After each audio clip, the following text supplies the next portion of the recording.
Hi, thank you for coming to my channel. Today I want to talk about what is anxiety. So I made a video specifically on panic attacks, but I want to talk about anxiety and have its own separate video for that. Anxiety is a mental and physical reaction to perceived threat.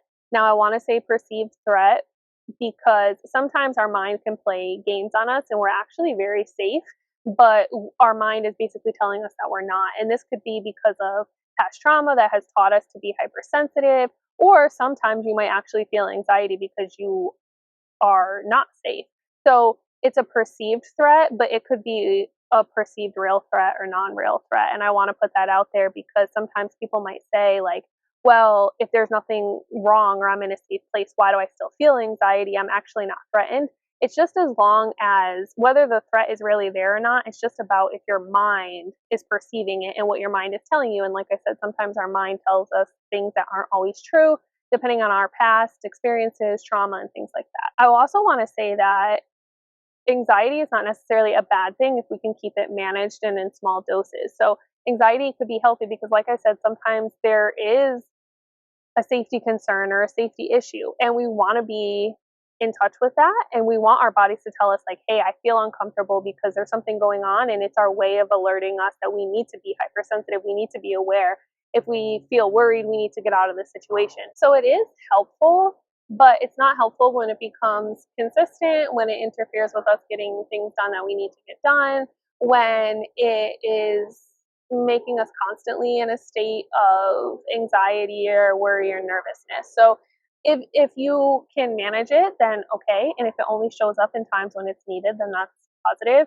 But if you're finding that it's showing up all the time in situations when you don't need it, that's when it becomes more of a diagnosable issue and is impacting your mental health. Let's talk about the common symptoms of anxiety. Now, of course, there could be other symptoms outside of the list I'm about to give, but these are the most common and they're probably the ones that people will connect to the most. So uncontrollable worry, again, it's not manageable. It's kind of out of your control. You feel like the anxiety or the worry or the nervousness is coming and it's overtaking you. Poor concentration. Now, this one could be for other reasons. It could be because of ADD or ADHD. It could be because of depression. It really depends, but the poor concentration is focused more towards you can't focus because your mind is preoccupied with all of its worry, rather than ADHD is something different. So if you have poor concentration, you might want to consult with somebody so that they can know your situation the best, because I'm just specifically focusing on anxiety, but just because you have poor concentration does not mean you have anxiety. So please seek out help if you have questions about that. Increased heart rate, you find yourself, maybe you're sitting somewhere like here and it's really chill, but you start to get anxious and you start to worry about all these different things and your heart might start to race. So increased heart rate. Sleep problems, again, this is one that it doesn't have to only be for anxiety, but a lot of times people that have anxiety, when they go to sleep at night, they have a hard time sleeping because when we go to bed at night, the world is a more quiet place, right? Like we're not at work and distracted, we're not cleaning and cooking and having all these things to do to distract us. We go and we lay down at night and we're kind of left with our own thoughts. So if you're somebody who has anxiety, you can have a hard time sleeping. Again, the same thing could be said for depression, so you should really consult with somebody if you have specific questions, but this is specifically for anxiety and only for psychoeducation purposes. Another common symptom is an upset stomach. When we have a lot of anxiety, sometimes you'll hear people say, like, I have a knot in my stomach, I have a pit in my stomach. Sometimes people will say if they're really nervous, they have to go to the bathroom. So even though anxiety is thought as a mental health disorder and we think about our mind and our feelings and our emotions, it can also be connected to our physical self and cause an upset stomach or physical reactions. Another physical reaction is muscle tension. So sometimes I've had clients who will say, like, they're sore in their shoulders or by their neck, because if you're really tense and you're always like this, then you might have a hard time, relaxing those muscles, and they might get sore and you might feel the tense in there. Another symptom is a lot of avoidance. So if you're somebody who is constantly thinking of worst case scenario, you might get yourself in a state where it's hard to even want to leave your house or to go somewhere in public or around other people, because your mind might tell you, oh, if I do this, I'm not going to be safe, or this bad thing's going to happen, or like all of these different thoughts that come to mind. And so instead of living your day-to-day life, you end up living in a lot of avoidance and fear. and that's more in control than you being able to manage through that. So just kind of to recap, because there was a lot of talking there, anxiety often looks like excessive worrying, difficulty sleeping at night, increased heart rate, avoiding things that upset you or make you feel nervous, racing thoughts, ruminating thoughts. It's a lot to do with just this feeling of uncertainty, uncomfort, and nervousness. Now, right now, I'm saying anxiety in just a general term, but there are different types of anxiety, and this is important to note. So, if you do consult with a therapist or if you're in therapy, you're going to want to get into the actual specifics of your anxiety because they can stem from different reasons. So, for example, you might have heard of social anxiety. Somebody who has social anxiety, it is specifically related to social settings. They don't like being in crowds, they don't like being around a lot of people, but if it's a one-on-one setting, they might do really well and not feel anxious at all. They might not feel nervous to sit down and have a conversation with me like this. But if it was a room full of people, or they had to go to a concert, or they had to speak in front of a bunch of people, you're going to see a different side of them where they can't just sit down and have this type of conversation. So there's social anxiety. You have anxiety for different phobias. Now, this can be, for example, arachnophobia, a specific phobia towards spiders. There's many different ones. So, I'm not going to get into each one of them, but the point is you might not be anxious in a social setting, but you might have severe anxiety if you see a spider.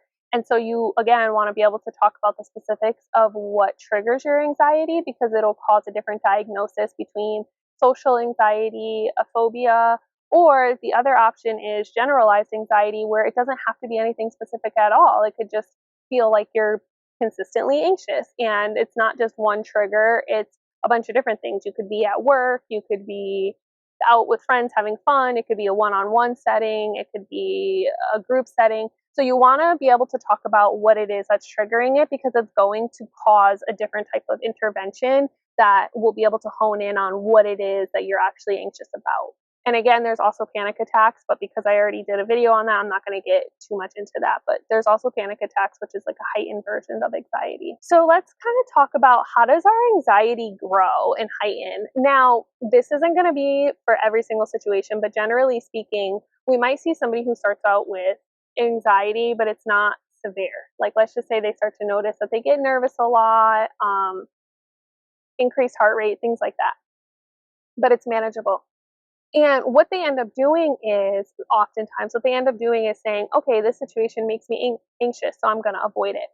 And maybe they avoid that one thing and they continue on and they feel good and maybe a little bit of even relief. And then what happens is they have now taught themselves that anything that makes them feel anxious, you just avoid.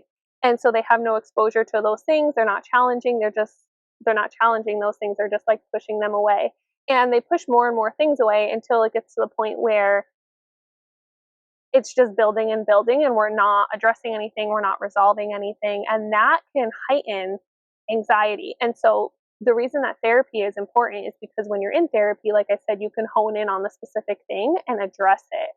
So for example, if we go back to arachnophobia with spiders, you might be afraid of spiders and the therapist isn't going to say, okay, well, just go put yourself around spiders and get over it. But what you might do is talk about, like, where did that stem from? Did you ever have a bad experience with spiders? Did you ever watch a certain movie that made you feel that way? And you kind of process through it, and then you might get to a place where, I don't know, you read a book about spiders or you see pictures of spiders, and then after you get comfortable with that, maybe you are around a toy spider, and then after that, maybe you see a real spider. And it's called exposure therapy, and the reason it is important is because the therapist is helping you through the process of learning how to cope and deal and manage with that anxiety so that it doesn't continue to be in control. You are now in control. So when we think about how exposure therapy works, it's important to do it with a professional because you don't want to just put yourself in a bad situation and say, I'm going to go expose myself to this thing that makes me extremely anxious, because you might just traumatize yourself even more. And if it doesn't go well, it might make you even more anxious and less likely to want to try it. So it's important to get a professional's help if you feel like you're really stuck and you need that help to move forward because you don't know how to do it on your own. Also, to mention, like, the more we avoid things, the scarier that they feel. If this is a completely different example, but it's the best way that I could think about describing it. You know how people have those like drawers or those closets in their house that are a hot mess? So at first, the closet wasn't a hot mess. Like, it was just a closet. And let's say I didn't know what to do with this pile of clothes because they don't fit in my drawers anymore. So I just like throw them in the closet. Now it's a closet with a pile of clothes.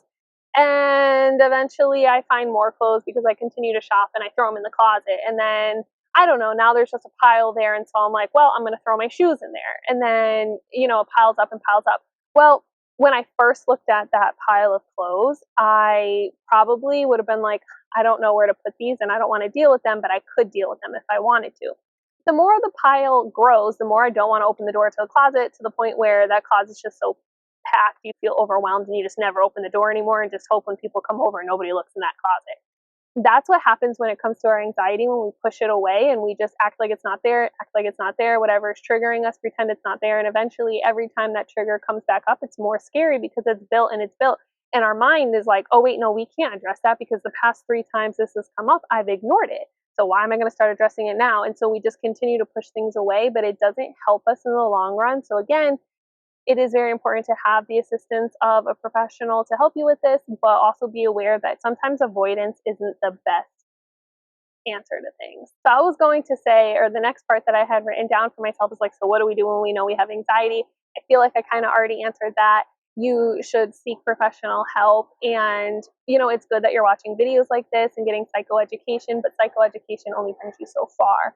And I can't get into the depths of what's specific towards you and things like that. So please go to whoever is your local therapist, or go on Psychology Today, or call your insurance and ask for providers that work with them, or whatever. You could search people on Instagram, or I don't know, right? But try to find somebody who could sit down and help you through this, because anxiety left untreated could really escalate, and we want to be in a place where you can enjoy life and not have to always go to worst case scenario, or avoid things that used to make you happy, or avoid environments that you want to be in just because of anxiety. So please get that help if you need it. Okay. Thank you for your time with me, and I'll see you in my next video.